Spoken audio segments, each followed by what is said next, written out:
La vie terrestre est éphémère, contrôlée par des réalités spirituelles. Afin d'atteindre l'harmonie sociologique, physiologique et psychologique, il est impérieux de se nourrir spirituellement. C'est dans cette perspective que la cathédrale de la résurrection, à travers son fondateur, le surintendant, l'apôtre Charles Passon, surnommé Otto, se consacre à la révélation de la parole de Dieu et de la puissance de Dieu, glorifiant ainsi le Christ ressuscité. La cathédrale de la résurrection vous ouvre ses portes dans un environnement convivial, agréable et propice à votre bien-être. Pour plus d'informations, veuillez nous contacter au +229 69 37 44 44.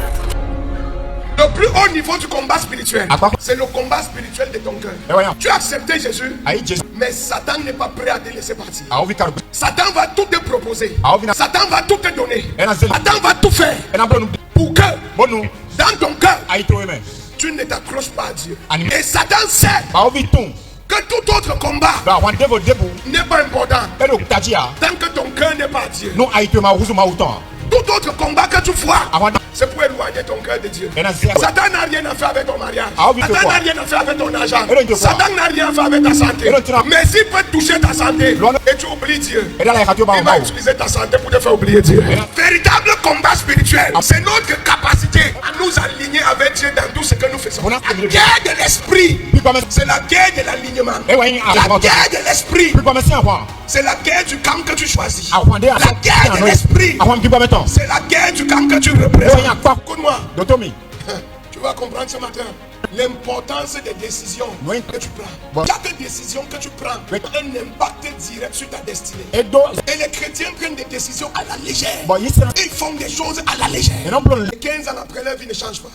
Est-ce que tu sais, dans le livre de Genèse, quand le serpent est venu voir Ève et a dit à Ève, est-ce que Dieu t'a vraiment dit de manger, t'as vraiment dit de ne pas manger la pomme? Le serpent venait mettre la parole de Dieu en doute. Il venait créer le doute dans le cœur de la femme. Et la femme, elle pensait que ce n'était qu'une causerie. Elle ne savait pas la gestion de l'humanité dépendait de sa réponse. Elle ne savait pas que l'autorité de la terre dépendait de sa réponse. Elle a pris ça comme une camaraderie. Elle a pris ça comme une simple causerie. Mais derrière chaque causerie, ta destinée, la destinée de ta vie dépend de tes réponses et de tes prises de position. Et c'est le plus haut niveau du combat spirituel.